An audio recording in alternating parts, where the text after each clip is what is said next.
Hello friends, welcome to old IAS Hindi. तो आज के सेशन में हम बात करने वाले हैं आपका पॉलिटी में चैप्टर नंबर 53 और हम बात करेंगे भारत के महान्यायवादी attorney general of India. Attorney general of India Bharat का महान्यायवादी जो कि देश का सर्वोच्च कानूनी अधिकारी होता है। हम इसके बारे में आज जानेंगे कि आखिर ये जो पद है वह क्या है। और आप सभी के लिए टेलीग्राम है जिसमें कि आपको क्लासेस का इन्फॉर्मेशन, पीडीएफ एंड नोट्स जो है वह मिल जाते हैं। इस चैप्टर की शुरुआत हम करते हैं। बेसिकली एक मूवी आपने देखी होगी, नहीं देखी होगी तो मैं बता देती हूँ। एक मूवी आई थी एक बंदा काफी है, और इस मूवी में एक बंदा काफी है मूवी में मनोज बाजपेयी ने एक रोल प्ले किया था। एक वकील थे पीसी सोलंकी, और बेसिकली इसमें इन्होंने आसाराम बापू आप सभी जानते होंगे, जिन्हें एक एफआईआर हुई थी कि 16 वर्ष से कम उम्र की बच्ची के साथ उन्होंने दुर्व्यवहार किया, और इसके चलते एक एफआईआर दर्ज हुई।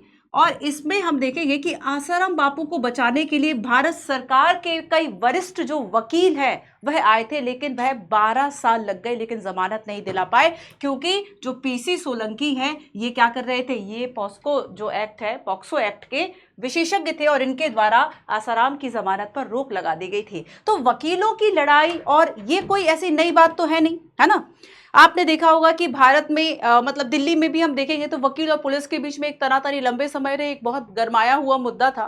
ठीक है, कि जो वकील है वे अपने आप को बड़ा सुप्रीम मानते हैं, और ऐसे में हम आज बात करने वाले हैं एक ऐसे ही एक सर्वोच्च कानूनी अधिकारी की। सो देखो, दो आप चैप्टर देखेंगे। 53 जो कि अटॉर्नी जनरल ऑफ इंडिया को लेकर है, 54 जो कि एडवोकेट जनरल ऑफ स्टेट को लेकर है ना। तो ये सर्वोच्च कानूनी अधिकारी होते हैं। ये मूवी का मैं आपको इसलिए रेफरेंस बता रही हूं कि आप देखेंगे कि इस तरह की मूवीज जो है वह रियल कैरेक्टर पर बनी होती हैं, और इसमें यह दिखाया गया है कि सरकार के भी अगर वरिष्ठ वकील रहे हैं तब भी एक छोटे वकील के सामने वो हार मान गए, वो जमानत नहीं दिला पाए। ठीक है, एक बंदा काफी अच्छी मूवी है, आप सभी देख सकते हैं इस तरह की सोशल मैसेज देने वाली मूवीज।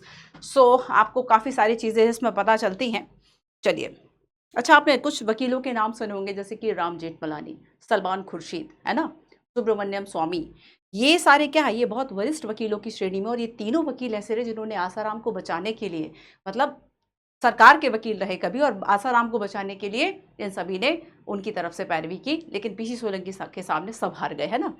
अच्छा, पॉस्को की अगर हम पॉक्सो एक्ट की बात करें, 2012 protection of childrens from sexual offences act, ठीक है, इंपॉर्टेंट है एक्ट। चलिए, so attorney general of India, क्या क्या पढ़ना है हमें इसके बारे में जानेंगे कि नियुक्ति कैसे होगी, कार्यकाल क्या होगा, कर्तव्य शक्तियां क्या होंगी, अधिकार क्या होंगे, और भारत के महाधिवक्ता की हम बात करेंगे।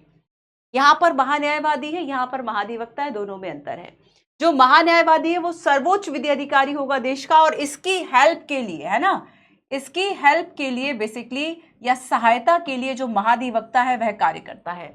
इसकी जानकारी जो है वह हमें संविधान में नहीं मिलती, पर अगर हम भारत के महान्यायवादी की बात करेंगे तो ये इंफॉर्मेशन हमें किसमें मिल जाती है, आर्टिकल 76 में मिल जाती है। तो जो महान्यायवादी का पद है, भारत के अटॉर्नी जनरल ऑफ इंडिया जो है, ये एक संवैधानिक पदाधिकारी होता है जो भारत सरकार की ओर से जो मुकदमे हैं वह सुप्रीम कोर्ट में लड़ता है ना। सुप्रीम कोर्ट में जो मुकदमे है वह लड़ता है। राष्ट्रपति की ओर से अगर कोई मुद्दा है तो सुप्रीम कोर्ट में रखने का काम या फिर भारत सरकार का प्रतिनिधित्व कौन करेगा, तो जो अटॉर्नी जनरल ऑफ इंडिया होगा वह करेगा। अगर मैं वर्तमान में बताऊं तो 1 अक्टूबर 2022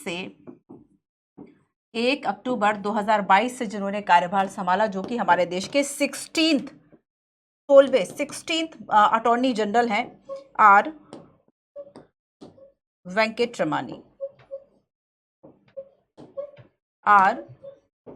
वेंकटरमणी, है ना, attorney general of India 16th जो है वह रहे हैं अभी। आगे चलते एक क्वेश्चन मैं आपको बताती हूं। 2019 में यूपीएससी ने एक क्वेश्चन पूछा था मेंस में, the attorney general of India is chief legal adviser and lawyer of the government of India. टिप्पणी कर दो बस इस पे। आपको बताना है अटॉर्नी जनरल भारत सरकार का मुख्य कानूनी सलाहकार और वकील है। चर्चा कीजिए। तो आप इस क्वेश्चन का आंसर कैसे देंगे? देखो, जब हम सबसे पहली जो जानकारी हम इस अधिकारी के बारे में देखते हैं, सबसे पहली लाइन आपको संविधान में यही लिखी मिलती है, इस बुक में भी वही लाइन है कि आर्टिकल 76 के अंतर्गत एक भारत का महान्यायवादी होगा और ये देश का सर्वोच्च कानूनी अधिकारी होगा। तो क्वेश्चन में आप क्या लिखोगे, कहां से शुरुआत आप करोगे भूमिका की, कि आर्टिकल 76 संविधान में इसका वर्णन है, जो कि देश का सर्वोच्च कानूनी अधिकारी है। देश का सर्वोच्च कानूनी अधिकारी है। ये भारत सरकार की ओर से जो मुकदमे हैं वह लड़ेगा, है ना, भारत सरकार की ओर से जो मुकदमे हैं वह लड़ता है। सरकार का पक्ष कौन रखेगा? यही तो रखेगा। तो भारत सरकार की ओर से मुकदमे लड़ता है। साथ ही देखो, इसकी लिमिटेशंस की जब हम बात करेंगे तो ये भारत सरकार की इजाजत के बिना किसी अपराधी का बचाव नहीं कर सकता, भारत सरकार के खिलाफ नहीं बोल सकता। कोई भी ऐसा मुकदमा भारत सरकार के खिलाफ अगर होगा उसमें टीका टिप्पणी नहीं करता है, क्योंकि ये भारत सरकार का वकील होता है ना, क्योंकि ये भारत सरकार का वकील होता है। तो यहां पर आपको उसकी यही भूमिका बताने की मुख्य कानूनी सलाहकार है, और बेसिकली इसके जो कार्य है वह क्या क्या संविधान ने निर्धारित किए, दैट्स इट। ठीक है। सो महान्यायवादी कौन है? महान्यायवादी संघ की कार्यपालिका में आता है। जब हम संघ की कार्यपालिका की बात करते हैं, संविधान के भाग 5 में हमने देखा था, जिसमें कि राष्ट्रपति, मंत्रिपरिषद, ये राष्ट्रपति आ रहे हैं, है ना, उपराष्ट्रपति आ रहे हैं, और कौन कौन से अधिकारी थे? उन सभी में महान्यायवादी जो है वह भी शामिल थे। तो संघ की कार्यपालिका में कौन सा एक अधिकारी आता है? देश का सर्वोच्च विधि अधिकारी, जो कि अटॉर्नी जनरल इंग्लिश में कहेंगे, हिंदी में महान्यायवादी कहेंगे। ठीक है, सर्वोच्च कानूनी अधिकारी है, 76 में इसकी बात करी जाती है। अच्छा देखो, जैसे कि हम अगर अटॉर्नी जनरल में देखें तो जो एमसी, आपने सीतलवाड़ का नाम सुना होगा, एमसी सीतलवाड़, हाल ही में इनके पोते वगैरह कुछ है, ऐसा कुछ केस चल रहा था कि उन्होंने प्रधानमंत्री मोदी जी के खिलाफ कोई टीका टिप्पणी करी थी, ऐसा कुछ था अभी, है ना। तो एमसी सीतलवाड़ एक प्रख्यात भारतीय न्यायविद थे, जो कि भारत के पहले और सबसे लंबे समय तक सेवा देने वाले अटॉर्नी जनरल में से एक थे। तो भारत सरकार का पक्ष रखने के लिए कौन जाएगा? भारत सरकार की ओर से लड़ने के लिए ये जाएंगे। ठीक है। अच्छा देखो, जवाहरलाल नेहरू ने, जानते हो क्या कहा था? एक कोट मैं आपके कथन बताती हूं। जवाहरलाल नेहरू ने कहा था अपने प्रधानमंत्रित्व काल के दौरान कि केंद्र सरकार के द्वारा एक प्रस्ताव रखा, जिसमें कहा गया कि जो महान्यायवादी का पद है उसे विधि मंत्री में मिला दिया जाए, लेकिन इसे स्वीकार नहीं किया गया था। तो किसके द्वारा ये बात कही थी? जवाहरलाल नेहरू के द्वारा ये जो बात है वह रखी गई थी कि हम क्या करते हैं कि ये जो पद है, क्योंकि विधि मंत्री भारत का विधि मंत्री है, तो हम क्यों ना उसमें ही जो इस पद है उसको हम मर्ज कर दें। तो किसके द्वारा ये बात कही गई थी? जवाहरलाल नेहरू के द्वारा ये जो बात है वह कही गई थी। ठीक है, चलिए। सो देखो, हम पढ़ते हैं अटॉर्नी जनरल के बारे में, और सबसे पहले हम नियुक्ति की बात करते हैं कि जो अटॉर्नी जनरल है, आखिर इनकी जो नियुक्ति है वह कौन करेगा। ठीक है, नियुक्ति और कार्यकाल पर हम आते हैं।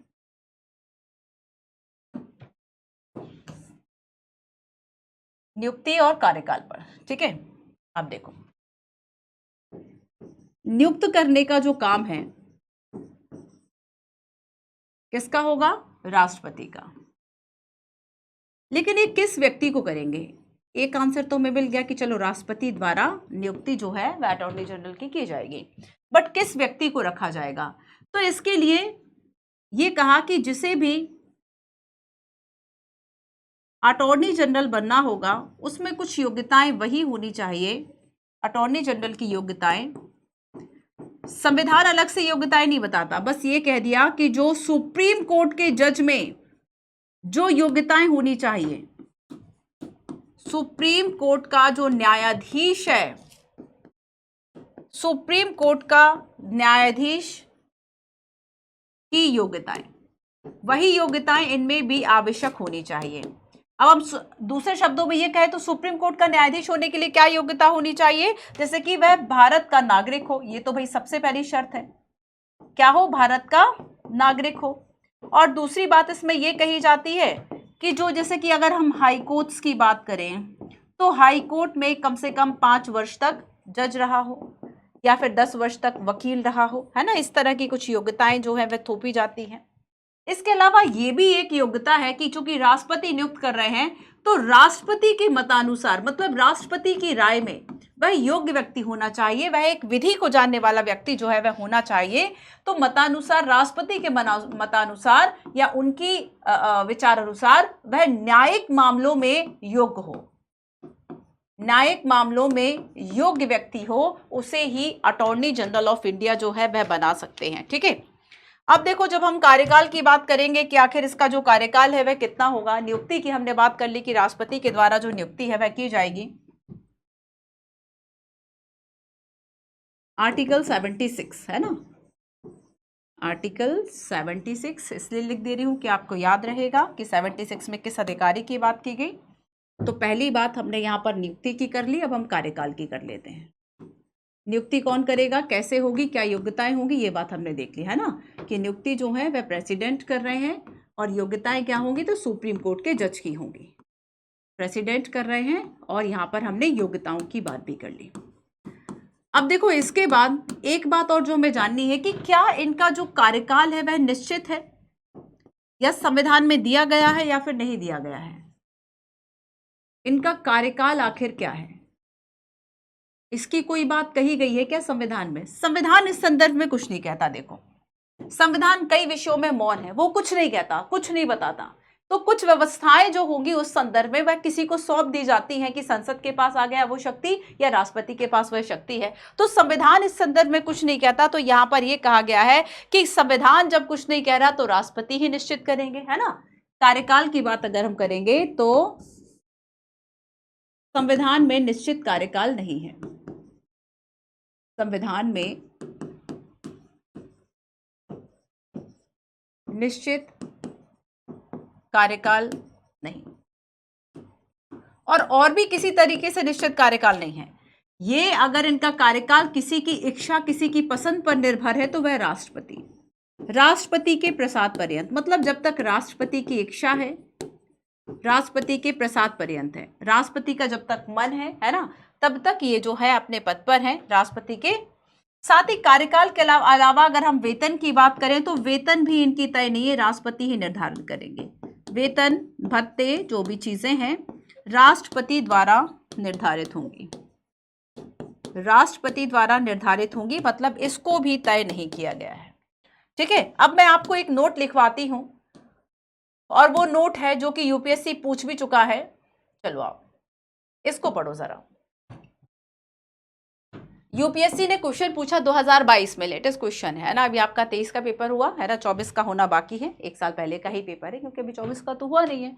तो 22 में अगर हम देखें, प्रश्न क्या पूछा, भारत के अटॉर्नी जनरल और भारत के सॉलिसिटर जनरल सरकार के एकमात्र अधिकारी हैं जो भारत की संसद की बैठकों में भाग लेने की अनुमति है।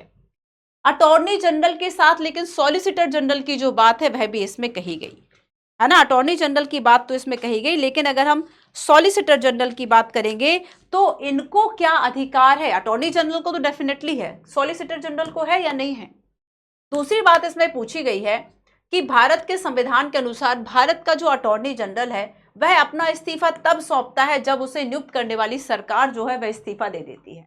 तो हमने कार्यकाल की तो बात कर ली, लेकिन हटाने की जब हम बात की तो हमने देखा कि संविधान में निर्धारित नहीं है कि इनको हटाया कैसे जाएगा। कार्यकाल तो हो गया, लेकिन अगर हम हटाने की बात करें तो हटाया कैसे जाएगा। तो एक तो राष्ट्रपति हटा सकते हैं और दूसरी बात है कि वह त्यागपत्र भी दे सकते हैं। वह राष्ट्रपति को त्यागपत्र दे दें तब भी वह अपने पद से मुक्त हो जाएंगे। और लेकिन एक बात और है, अब देखो चूंकि सरकार का ये अधिकारी है तो अगर सरकार जाएगी तो ये जाएंगे, नहीं जाएंगे। तो चूंकि नोट करके लिखना है इस बात को, इंपॉर्टेंट है ये पॉइंट, कि सरकार द्वारा नियुक्त किया जाता है, सरकार द्वारा नियुक्ति है, तो जब सरकार हटेगी या सरकार बदलेगी, जब सरकार हटेगी तब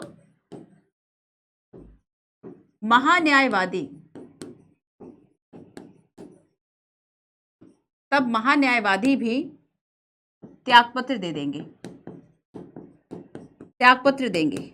अब इसका कारण क्या है? इसका कारण यह है कि चूंकि सरकार ने ही नियुक्ति की थी, तो मान लीजिए कभी कथन और कारण में इस तरह का क्वेश्चन आ जाए कि सरकार हटेगी तो महान्यायवादी हटेंगे और उसमें कारण आ जाए। कारण यह है कि चूंकि सरकार के द्वारा इनको नियुक्त किया गया था, इसलिए सरकार जब नहीं है तो ये भी नहीं है। तो इसमें कारण क्या हो गया? कारण ये कथन हो गया मान लीजिए, अगर हम इसे क्वेश्चन आंसर के फॉर्म में देखें। और कारण क्या है? सरकार द्वारा नियुक्ति की जाती है, सरकार का अधिकारी है, सरकार द्वारा नियुक्ति, सरकार द्वारा नियुक्ति की जाती है। सरकार द्वारा नियुक्ति की जाती है, सरकार का अधिकारी है ना। और इसी वजह से जब सरकार हट जाएगी तो ये भी हट जाएंगे, तो यहाँ पे नियुक्ति कार्यकाल की बात जो है वह हो गई। ठीक है, अब देखो कि यहाँ पर हम देखते हैं कि आखिर ये जो अधिकारी है, कार्य शक्तियां व कुछ अधिकारों की हम बात करेंगे तो बेसिकली ये अधिकारी क्या करेगा, इसकी ये सीमा हो गई लिमिटेशंस की अगर हम बात करें। अच्छा, लिमिटेशंस के भी पहले हम कार्य और शक्तियां देख लें। ठीक है, चलो पहले कार्य और शक्तियां, पहले पावर्स तो देख लें, तब हम लिमिटेशंस की बात करेंगे। तो देखो, अगर हम कार्यों की बात करें तो ये क्या करेंगे, भारत सरकार को विधि संबंधी विषयों पर सलाह देने के लिए, ये है भारत सरकार को विधि संबंधी जो भी विषय पर अगर सलाह चाहिए, राष्ट्रपति के द्वारा सौंपे गए जो भी ऐसे मुद्दे हैं उन सभी पर सलाह देने का जो काम है वह कौन करेगा, ये कार्य महान्यायवादी का होगा। ठीक है, और दूसरा है विधिक स्वरूप या अन्य कर्तव्यों का पालन करे जो राष्ट्रपति के द्वारा जो विधि के अनुसार है। एक तो राष्ट्रपति ने सौंपा वो काम करेगा, है ना, भारत सरकार का। दूसरी बात है कि विधि के अनुसार जो है, और तीसरी बात है कि संविधान ने जो कार्य सौंपे, एक राष्ट्रपति, दूसरा विधि और तीसरा संविधान, है ना। एक राष्ट्रपति, दूसरा विधि और तीसरा संविधान या किसी अन्य विधि के द्वारा अगर ये अपेक्षा की गई है कि ये अपने कर्तव्यों का निर्वहन करेंगे तो वो अपने उन कर्तव्यों का भी निर्वहन जो है वह करेंगे। आगे समझ में, तीन अधिकार है ना, या तीन इनके अधिकार, तीन इनके कर्तव्य समझ लो। तो कर्तव्य एक तो पहला जो राष्ट्रपति कह दें वो, एक जो विधि के अनुसार जरूरी है वो, और तीसरा जो संविधान प्रदान करे वो। तो समटाइम्स क्या होता है ना कि आप केवल कीवर्ड से चीज़ों को याद रख लो कि अच्छा ये इसका कीवर्ड है ना, ये तीन कीवर्ड है, इनके द्वारा जो काम दिए जाते हैं वो महान्यायवादी जो है वह करेगा। अब देश का सर्वोच्च कानूनी अधिकारी है ये। ठीक है, अब देखो इसको कई शक्तियाँ भी होती हैं, जैसे कि ये किसी भी अदालत में चले जाए, किसी भी अदालत में एक जो अधिकार है इनको होता है ना। सभी उच्चतम न्यायालय से लेकर बाकी अदालत में भारत सरकार की ओर से पेश होने का अधिकार इनको होता है। सभी मामलों में, सभी अदालतों में भारत सरकार की ओर से पेश होने का अधिकार है। ठीक है, और अगर हम आर्टिकल 143 की बात करें तो राष्ट्रपति के द्वारा उच्चतम न्यायालय में भारत सरकार का प्रतिनिधित्व किया जाएगा। देखो हमने क्या पढ़ा था, आर्टिकल 143 के अनुसार सुप्रीम कोर्ट की सलाहकारिता क्षेत्राधिकार की बात की थी, है ना। जो सलाह जो है वह किसको दे रहे हैं, राष्ट्रपति अगर कोई सलाह मांगे तो सुप्रीम कोर्ट देता है ना उस सलाह को। तो राष्ट्रपति खुद थोड़ी जा रहे थे सुप्रीम कोर्ट में सलाह मांगने के लिए, राष्ट्रपति का प्रतिनिधित्व वहां पे कौन कर रहा था, अटॉर्नी जनरल कर रहे थे, है ना। अटॉर्नी जनरल ऑफ इंडिया जो है वो राष्ट्रपति की ओर से जा रहे थे सलाह के लिए। भारत सरकार से संबंधित किसी मामले में उच्च न्यायालय में सुनवाई का अधिकार। तो अगर देखो, अब यहाँ पर एक बात देखो, यहाँ पे क्या लिखा है कि सरकार से संबंधित किसी मामले में उच्च न्यायालय में या उच्चतम न्यायालय में सुनवाई का जो अधिकार है ये इनको होगा। ठीक है, तो चाहे सुप्रीम कोर्ट हो, चाहे हाई कोर्ट हो, या आर्टिकल 143 हो, इन सब में भारत सरकार की ओर से जाएंगे, राष्ट्रपति की ओर से भी ये जा रहे हैं सलाहकारी क्षेत्र अधिकार के अंतर्गत। और इसके अलावा एक बात और याद रखना है कि जब हम इनकी लिमिटेशंस की बात करेंगे, आप खुद सोचो, चूंकि सरकार का अधिकारी है तो सरकार के खिलाफ नहीं बोलेगा, सरकार का अधिकारी है तो सरकार के खिलाफ ये नहीं बोल सकता। इवन ऐसा कोई भी मामला जो भारत सरकार के खिलाफ जा रहा हो उसमें टीका टिप्पणी नहीं कर सकते। जब तक भारत सरकार नहीं चाहती है तब तक आप किसी अन्य व्यक्ति का आपराधिक मुकदमा जो है वह नहीं लड़ सकते। ये कुछ ऐसी लिमिटेशंस होती हैं। तो कार्य और शक्तियां की बात तो हमने कर ली, लेकिन आगे अगर हम कुछ इनकी लिमिटेशंस की बात करेंगे कि क्या आखिर इनकी सीमाएं होंगी।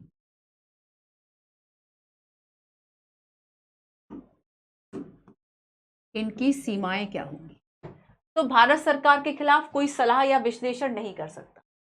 क्या क्या नहीं कर सकता, कोई भारत सरकार के खिलाफ कोई सलाह नहीं दे सकता, ना ही भारत सरकार की ओर से जिस मामले में भारत सरकार की ओर से जिस मामले में पेश होना है उस पर कोई टिप्पणी भी नहीं कर सकता। बिना भारत सरकार की अनुमति से किसी आपराधिक मामले में किसी व्यक्ति का बचाव नहीं कर सकता।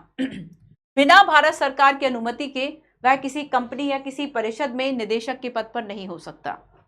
जब तक विधि और न्याय मंत्रालय वैधानिक मामले के विभाग से इस आशय से कोई प्रस्ताव या संदर्भ उसको प्रेषित नहीं किया जाएगा, वह भारत सरकार के किसी मंत्रालय या विभाग या सार्वजनिक उपक्रम या वैधानिक संगठन को अपनी सलाह नहीं दे सकता। तो ऐसा नहीं है कि कोई भी सलाह उससे ले लेगा। तो सलाह कब तक नहीं दे सकता कि कोई भी सरकार का भी कोई मंत्रालय या विभाग हो, तब तक वह सलाह नहीं दे सकता जब तक विधि और न्याय मंत्रालय जो है वह इस आशय से जो प्रस्ताव है ना पारित कर दे कि आप अटॉर्नी जनरल ऑफ इंडिया जो है उनसे सलाह ले लो, तब तक वह किसी भी विभाग को सलाह नहीं दे सकता। मतलब पूरे तौर पर जो कंट्रोल है वह किसका है? भारत सरकार का है ना, भारत सरकार का कंट्रोल है। अच्छा, एक बात और इंपॉर्टेंट है कि जो महान्यायवादी है वह कोई पूर्णकालिक वकील थोड़ी है सरकार की तरफ से कि वह पूर्ण संवैधानिक पद है, लेकिन हम ये कहें कि वह पूर्णकालिक वकील है, नहीं, वह पूर्णकालिक वकील नहीं होता है और इसलिए उसकी आगे की जो लीगल प्रैक्टिसेस होती है उस पर रोक नहीं लगाई जा सकती है ना। तो महान्यायवादी चूंकि सरकार का पूर्णकालिक वकील नहीं है, इसलिए वह सरकारी कर्मी की श्रेणी में नहीं आता। अब जब सरकारी कर्मी की श्रेणी में नहीं आता तो निजी या विधिक अभ्यास पर उसको रोका नहीं जा सकता। तो कहां कहां रोका जा सकता है, कहां नहीं रोका जा सकता है, दैट इज इंपॉर्टेंट। तो कहां नहीं रोका जा सकता? अगर वह अपनी निजी अभ्यास कर रहा है, लीगल प्रैक्टिसेस कर रहा है, हम उसको नहीं रोक सकते। क्यों नहीं रोक सकते? उसका रीजन है कि वह एक सरकारी कर्मी नहीं है, कोई सरकारी कर्मचारी नहीं है, वह सरकार का पूर्णकालिक कोई वकील नहीं है, है ना। संवैधानिक पद है, देश का सर्वोच्च कानूनी अधिकारी है। पूर्णकालिक वकील के रूप में हम इसकी जो गणना है वह नहीं कर सकते। तो ये हमने कार्य शक्तियां व कुछ लिमिटेशंस की बात की, ठीक है। अब देखो, इसके अलावा एक क्वेश्चन देखो, भारत के महान्यायवादी के संदर्भ में विचार करते हुए असत्य कथन को चुनें। फर्स्ट स्टेटमेंट कहता है वोट देने के अधिकार के बिना उसे संसद के दोनों सदनों या संयुक्त बैठक और संसद के किसी भी समिति कार्रवाई में बोलने भाग लेने का अधिकार है जिसका कि वह सदस्य नामित किया जाता है। क्या वह संसद के दोनों सदनों में बोल सकता है, भाग ले सकता है, पर वोटिंग नहीं कर सकता? क्या वह संयुक्त अधिवेशन में भाग ले सकता है? देखो, इसमें कई फैक्ट्स है, कई चीजें शामिल हैं। आपको इस तरह के क्वेश्चंस का आंसर करना कैसे आएगा? जब आप इन चीजों को बहुत बारीकी से पढ़ेंगे कि चलो सदन में तो जाता है, ठीक है, अच्छी बात है। क्या संयुक्त अधिवेशन में भाग ले सकता है? और चलो ये बात भी ठीक है, क्या उसको वोटिंग राइट है? तो इसमें क्या है, एक सेंटेंस है बट इसमें 3 बातें हैं, ठीक है। तो यहां पर याद रखना कि हाँ, सदन की कार्यवाही में, सदन में भाग लेने का अधिकार है। अब चूंकि संघ की कार्यपालिका में आता है ये अधिकारी, तो संघ में संसद में, सदन में भाग लेने का अधिकारी है, पर इसको वोटिंग राइट जो है वह नहीं होगा। वोटिंग राइट नहीं होगा, बिना वोटिंग राइट के ये जो है वह समिति की कार्रवाई में बोलने भाग लेने का अधिकार है। सेकंड है, वह उन सभी विशेषाधिकारियों और उन्मुक्तियों का अधिकार होगा जो एक संसद सदस्य को प्राप्त है। ये बात भी सही है, उसे वो सभी विशेषाधिकार मिलेंगे जो, जैसे कि वो बोलने का जो अधिकार रखते हैं, जैसे कि बाकी लोग अपने बोलने के लिए या फिर वह सदन में क्या बोल रहे हैं उसके लिए उनका उत्तरदायित्व या कोई विधिक उत्तरदायित्व सुनिश्चित नहीं किया जाएगा। वो कुछ विशेषाधिकार, वो कुछ जो छूट होंगी, एग्जेप्शन होंगी, वो इनको भी प्राप्त होंगे, है ना। तीसरा है, वह सरकारी सेवकों की श्रेणी में नहीं आता। अभी मैंने बताया कि वह सरकार का कोई पूर्णकालिक वकील नहीं है, शब्दों को याद रखना, वह सरकार का पूर्णकालिक वकील नहीं है। अगर पूर्णकालिक वकील नहीं है तो आप उसकी लीगल प्रैक्टिसेस पर जो रोक है वह नहीं लगा सकते, ठीक है। तो ये स्टेटमेंट भी सही है। चौथा स्टेटमेंट है कि हालांकि भारत सरकार के खिलाफ किसी मामले में सलाह या संक्षिप्त जानकारी देने का अधिकार है या फिर नहीं है, नहीं है। तो ये स्टेटमेंट भी सही है। तो इस तरीके से असत्य कौन से है? कोई भी असत्य नहीं है, है ना, सभी सत्य है। देखो, हम जनरली जो स्टूडेंट्स को प्रॉब्लम होती है या फिर जितना मैं समझ पाती हूँ या जो मुझे स्टूडेंट्स बता पाते हैं कि वो पढ़ लेते हैं। आपको चैप्टर जब आपने पढ़ा, आपने ये मान लीजिए ये आपका 30-40 मिनट का, छोटे चैप्टर्स हैं, 30-40 मिनट का चैप्टर रहा, ठीक है, आपने पढ़ लिया, आपको समझ में आ गया, आपने नोट्स बना लिया। लेकिन जब वही जानकारी आपको प्रश्न की शक्ल में दिखाई देती है, जब आपको वही जानकारी कुछ ऐसे मिल गई, वहाँ पे आप कंफ्यूज होना शुरू हो जाते हैं। उसके पीछे रीज़न है कि हमें इन्फॉर्मेशन याद नहीं रहती, हमें जानकारियाँ याद नहीं रहती, है ना। और अगर हमें एक जानकारी भी याद रहे, लेकिन जब किसी सेंटेंस में एक या एक से अधिक जानकारियाँ होती है तो हम वहाँ पे फंस जाते हैं, ठीक है। जैसे कि सरकारी सेवकों की श्रेणी में आएगा, नहीं आएगा, तो जब आप ठीक से पढ़ रहे थे, है ना, जब आप पढ़ रहे थे तब आपने ठीक से नहीं पढ़ा, आपने इस शब्द को छोड़ दिया, वही आपको प्रॉब्लम हो गई। और जब वहां से प्रश्न आया तो आपसे नहीं बना। तो समटाइम्स हमें ये गलत फहमी होती है, कुछ लोगों को गलत फहमी है। एक स्टूडेंट मिलने आया, बिहार का स्टूडेंट था, उसने कहा कि मैम मुझे याद ही नहीं है कि मैंने कितना जो है वह रिवीजन किया हुआ है ना। उसने बताया कि वो अपनी कुछ योग्यताओं की बात की, मैं बस शांति से सुन रही थी कि अच्छा अच्छा ठीक है कि मैंने सब कुछ कर लिया, सब कुछ कर लिया, मतलब सारे सब्जेक्ट्स कर लिए, सब कुछ कर लिया, पॉलिटी की भी 4 किताबें पढ़ ली। 4 किताबें पढ़ने से लेकिन कुछ होता नहीं है ना, एक किताब करो लेकिन उस पर महारत हासिल करो। लेकिन जब वो क्वेश्चंस लगाते थे तो उन पे क्वेश्चंस गलत हो जाते थे। तो उसके पीछे रीजन क्या था? आपने 10 किताबें पढ़ी लेकिन 10 में आपने वो गलती कर दी जो आपको नहीं करनी चाहिए थी। आपने 10 किताबों से अटॉर्नी जनरल ऑफ इंडिया को पढ़ लिया। 10 किताबों से पढ़ने का मतलब ये थोड़ी है कि अब आपको आ ही जाएगा। इसका मतलब ये है कि आपने ठीक से नहीं पढ़ा, तभी आपसे आंसर नहीं आ रहा है। तो जब भी आपको ऐसा लगे कि आपसे क्वेश्चन नहीं बन रहा, आपसे मेंस आंसर राइटिंग नहीं बन रही, इसका मतलब आपने चीजों को ठीक से नहीं पढ़ा। आपको पता ही नहीं है कि उनको कैसे जो है वह पढ़ा जाता है ना। आपको यही याद नहीं है। अगर इन्फॉर्मेशन याद नहीं होगी तो लिखोगे कैसे? अब देखो, मेंस आंसर राइटिंग की दूसरी बात आती है। क्वेश्चन गलत क्यों होते हैं ये तो आपने समझ लिया। मेंस आंसर राइटिंग में प्रॉब्लम क्यों आती है? क्योंकि आपको चीजें याद नहीं है। जब याद नहीं है, अब जैसे किसी को याद होगा ये सारी चीजें, अगर आपको याद है, ठीक है, तो अब आपसे इस क्वेश्चन का आंसर जो है वह बन जाएगा कि भारत सरकार का मुख्य कानूनी सलाहकार और वकील है, बताइए। बस टिप्पणी कीजिए, तो इसी के बारे में आप जो भी जानते थे आपको उसको लिख देना था, ठीक है। अब लेकिन आपने पढ़ा ही नहीं है कि अटॉर्नी जनरल जो है वह आखिर होता क्या है, तब आपसे ये क्वेश्चन जो है वह बंद हो गया। अब आप इस क्वेश्चन का आंसर नहीं लिख सकते। तो सबसे पहले आप आंसर राइटिंग करो, उसके पहले कंटेंट आना भी तो जरूरी है। पूछा क्या है, पूछा क्या है, अगर वही नहीं आ रहा है तो कैसा? फिर दूसरी बात होती है कि आपने उतनी प्रैक्टिस कर रखी है कि आप अच्छा जो क्वेश्चन है वह लिख सके। तो 2 मांग तो इसकी डेफिनेटली होती है कि आपने आंसर राइटिंग का अभ्यास करा हो, तब आप क्वेश्चन लिख पाओगे, और आपको आता हो तब आप इस प्रश्न को समझ पाओगे, इसकी डिमांड को समझ पाओगे, है ना। और प्रीलिम्स में क्या गलती होती है? वही गलती कि आपने ये शब्द छोड़ दिया था कि वह पूर्णकालिक वकील नहीं है, और इसीलिए उसके निजी अभ्यास पर रोक नहीं लगाई जा सकती, है ना। बस यही बातें होती है। तो जितना आप ठीक तरीके से पढ़ेंगे, देखो सिलेक्शन के लिए जानते हो जरूरी क्या है? सेलेक्ट होने के लिए जरूरी है कि आप बहुत तसल्ली से पढ़ें। पढ़ते समय बहुत तसल्ली से आपको जो क्वेश्चन है वह पढ़ना चाहिए। जैसे कि लास्ट हमने कैग की बात की थी, controller auditor general of India. कौन सा आर्टिकल था? उम्मीद है कि आधे बच्चे तो भूल चुके होंगे, या हो सकता है 80%, क्योंकि जब आपने इस वाले, अच्छा मुझे मैसेज कर, कमेंट कर देना, है ना, मैसेज तो क्या ही करोगे, कमेंट कर देना और उसमें बताना कि मैम कल वाला हम भूल चुके हैं। अगर आपको कैग का आर्टिकल याद नहीं आ रहा, कैग की नियुक्ति कौन करता है, उसकी क्या शर्तें होती हैं, सेवा शर्तें क्या होती है, क्या वह संसद में, सदन में भाग ले सकता है, कुछ ऐसे अधिकार, अगर आपको चीजें याद नहीं आ रही हैं, इसका मतलब आपकी पढ़ाई ठीक नहीं चल रही है। तो डिमांड क्या थी कि आज आप 30-40 मिनट का ये लेक्चर देखो, उसके पहले पुराना रिवाइज कर लो, पुराना रिवाइज। और अभी संसद, तो अगर मैंने एक क्वेश्चन पूछा आपसे तो आप वहीं धराशायी हो जाओगे कि अब हमसे क्वेश्चन नहीं बन रहा। तो रिविजन का बड़ा इंपॉर्टेंस है।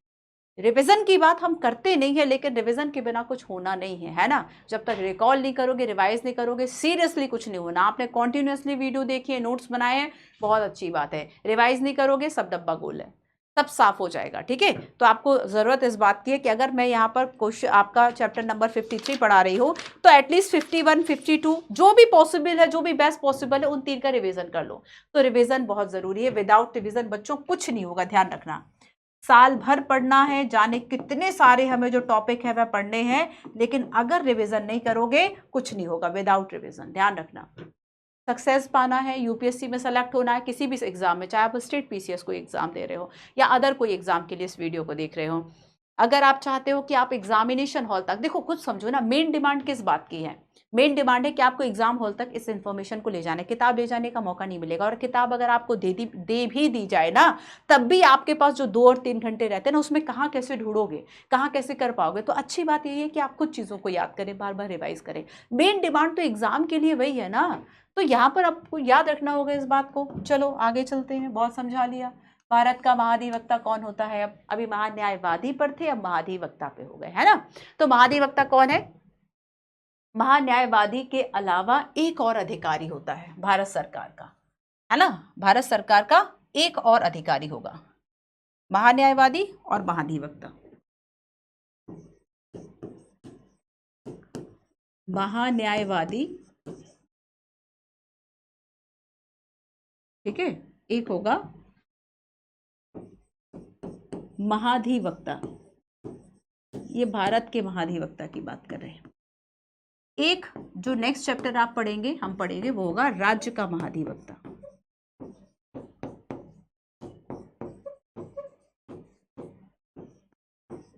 राज्य का महाधिवक्ता है ना। अब इन तीनों में देखो अंतर क्या है कि जब हम महान्यायवादी की बात करेंगे तो महान्यायवादी की जो बात है या वर्णन जो है वह आर्टिकल 76 में दिया हुआ है।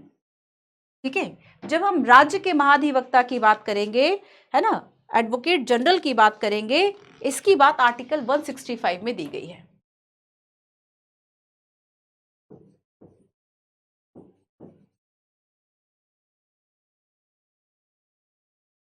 आर्टिकल 165 इसमें इसकी चर्चा की गई है।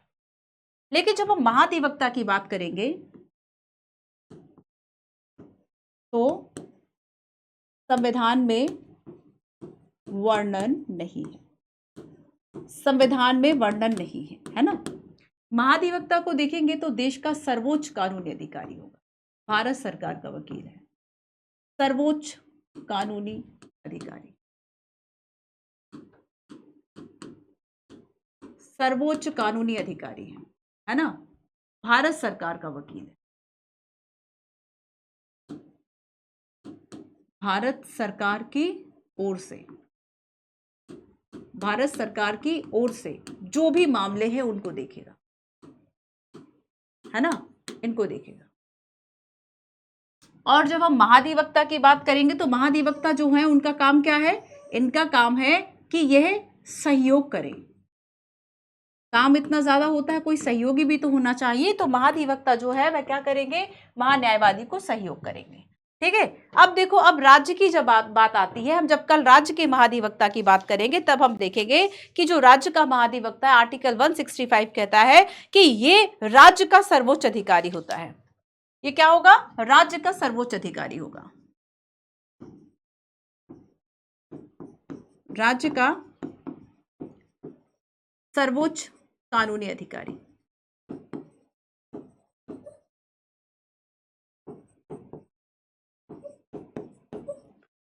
ये देश का सर्वोच्च कानूनी अधिकारी है, देश का सर्वोच्च कानूनी अधिकारी है। तो राज्य का महाधिवक्ता एडवोकेट जनरल ऑफ स्टेट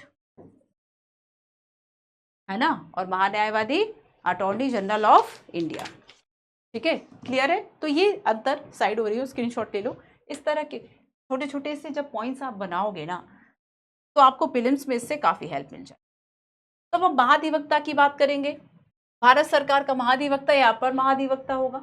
ठीक है। महान्यायवादी को उसकी जिम्मेदारी पूरी करने में मेन काम इसका क्या है? मेन काम को याद रखो कि जो महान्यायवादी हैं उनकी जिम्मेदारी को पूरा करने में जो सहायता है ये करेंगे।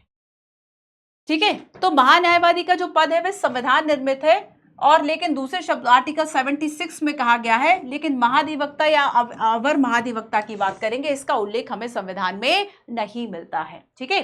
अब लेकिन देखो, फिर भी हम देखेंगे तो बेसिकली जब हम बात करेंगे आगे कि जो महान्यायवादी है क्या वह केंद्रीय कैबिनेट का सदस्य होता है? महाधिवक्ता या महान्यायवादी पे आ गए। तो महान्यायवादी जो है वह केंद्रीय कैबिनेट का सदस्य नहीं होता है, केंद्रीय कैबिनेट का सदस्य नहीं होगा। और सरकारी स्तर पर विधिक मामलों को देखने के लिए केंद्रीय कैबिनेट में पृथक विधि मंत्री जो है वह होता है। तो कैबिनेट में अलग से मंत्री है ना, तो ये कैबिनेट का हिस्सा नहीं होगा। जैसे कि हम मंत्री परिषद की बात करेंगे तो मंत्री परिषद के अंदर आपने देखा कि मंत्रिमंडल होता है जिसको कि हम कैबिनेट कहते हैं। मंत्री परिषद के अंदर कैबिनेट होगा ना, मंत्रिमंडल होगा मंत्री परिषद के अंदर, जिसमें कि मुख्य आपके मंत्री होंगे, मतलब जिनके पास इंपॉर्टेंट मिनिस्ट्रीज है। तो उसमें यहां पर क्या होगा? एक विधि मंत्री होता है, अलग से एक विधि मंत्री है। कौन है अभी? अलग से चूंकि विधि मंत्री होगा तो इस कैबिनेट का हिस्सा महान्यायवादी नहीं होगा। क्लियर है? एक क्वेश्चन और देखो, 2013 का प्रश्न है। यूपीएससी ने क्वेश्चन पूछा कि भारत का अटॉर्नी जनरल कर सकता है, क्या कर सकता है? लोकसभा की कार्रवाई में भाग ले सकता है, लोकसभा की एक समिति का सदस्य बन सकता है, लोकसभा में बोल सकता है, लोकसभा में वोट कर सकता है। आखिर ये क्या कर सकता है बताओ? हमने जाना कि सब काम कर सकता है बट वोटिंग राइट जो है वह इसको नहीं है। यही पढ़ा ना हमने, ऑप्शन नंबर सी। बताओ, टफ क्वेश्चन था। अगर हमने सही इंफॉर्मेशन को सही जगह से पढ़ा है देन हमें उसके लिए ज़्यादा सोचने की ज़रूरत नहीं होती, हमें तुरंत उसका जो आंसर है वह मिल जाता है। क्लियर है? चलो,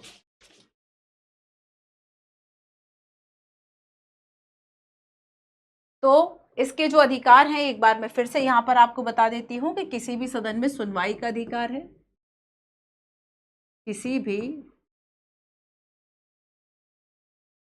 सदन में, है ना, सुनवाई का अधिकार, बैठक में भाग लेने का अधिकार, बैठक में भाग लेना, इवन ये जो भाग लेना है ना संयुक्त अधिवेशन में भी होगा,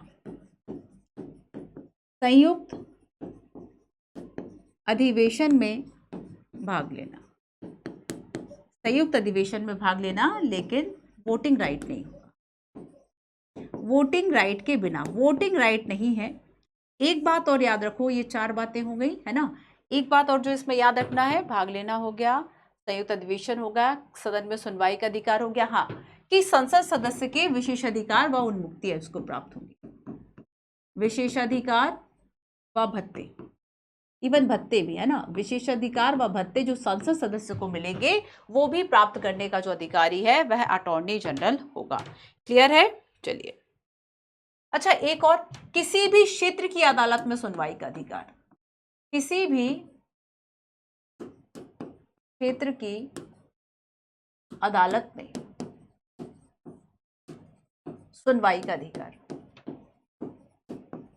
किसी भी क्षेत्र की अदालत में सुनवाई का अधिकार, ठीक है, क्लियर है? तो चाहे किसी भी क्षेत्र की अदालत हो, हाई कोर्ट, सुप्रीम कोर्ट, तो ठीक है, इसके अलावा भी किसी अदालत में अगर लगता है कि वहां पे भारत सरकार से संबंधित किसी तरह का कोई मामला है तो वहां पर भी ये जो सुनवाई है वह कर सकते हैं, ठीक है। तो ये था आपका भारत का महान्यायवादी, और हमने यहाँ पर महाधिवक्ता की बात जो है वह कर ली, और इसमें हमने 3 आर्टिकल 76, 88 और 105 जो आर्टिकल्स है इसकी हमें बात करनी है। 76 कहता है कि भारत का महान्यायवादी होगा, आर्टिकल 76 कह रहा है, 88 कह रहा है कि महान्यायवादी के सदन में सदन और इसकी समितियों से जुड़े हुए अधिकारों की बात करेगा। 105 जो है वह आर्टिकल कहता है कि महान्यायवादी की शक्तियां, विशेषाधिकार और प्रतिरक्षा जो है आखिर वह क्या होगी, ठीक है, क्लियर है? तो हमने इस सेशन में क्या क्या बात की कि जो भारत के महान्यायवादी हैं उनकी नियुक्ति कौन करेगा, है ना, उनका कार्यकाल क्या होगा और शक्तियां क्या होंगी, भारत के महाधिवक्ता की बात की हमने, यूपीएससी की मेंस का एक क्वेश्चन देखा, मुझे उम्मीद है आपसे इस क्वेश्चन का आंसर बन जाना चाहिए। नियुक्ति की बात की, हमने जाना अटॉर्नी जनरल की जो नियुक्ति है राष्ट्रपति करेंगे, लेकिन उनके मतानुसार एक योग्य व्यक्ति होना चाहिए जिसमें कि सुप्रीम कोर्ट के जजेस बनने की योग्यताएं हों। 76 में और क्या क्या लिखा हुआ है, नियुक्ति कार्यकाल की बात की गई है, तो क्या कार्यकाल की बात संविधान में नहीं की गई है। बाकी कार्य और शक्तियां देखें कि भारत सरकार की ओर से पेश होगा, बट भारत सरकार के विरुद्ध बोलने का अधिकार इसको नहीं है, ठीक है। तो महान्यायवादी, महाधिवक्ता और राज्य के महाधिवक्ता, इन तीनों में हमने एक अंतर को देखा। नेक्स्ट आपको जो लेक्चर मिलेगा वह राज्य के महाधिवक्ता का मिलेगा, जिसमें हम स्टेट के संदर्भ में ऐसी ही कुछ बातें जो है वह कर रहे होंगे। जवाहरलाल नेहरू का कथन आपको याद रखना है कि इन्होंने कहा था कि विधि मंत्री के साथ महान्यायवादी का जो पद है वह मिला लो। और आज हमने एक और कॉन्सेप्ट को समझा कि मान लीजिए ये जो है वह आपका मंत्री परिषद है और इसमें आपका ये मंत्रिमंडल है, तो मंत्रिमंडल का जो सदस्य है वह महान्यायवादी नहीं होगा, क्योंकि लिए अलग से इसके लिए विधि मंत्री होगा। यूपीएससी ने जो 2 क्वेश्चन पूछे उस क्वेश्चन पर भी हमने बात की और मेंस का क्वेश्चन भी देखा। तो ये था आपका आज का chapter number 53, attorney general of India. Next chapter में हम बात करेंगे स्टेट का जो एडवोकेट जनरल होगा, है ना, वहां अटॉर्नी जनरल नहीं होगा, वहां पे एडवोकेट जनरल होगा। चलिए मिलते हैं अपने नेक्स्ट सेशन में। Thank you so much.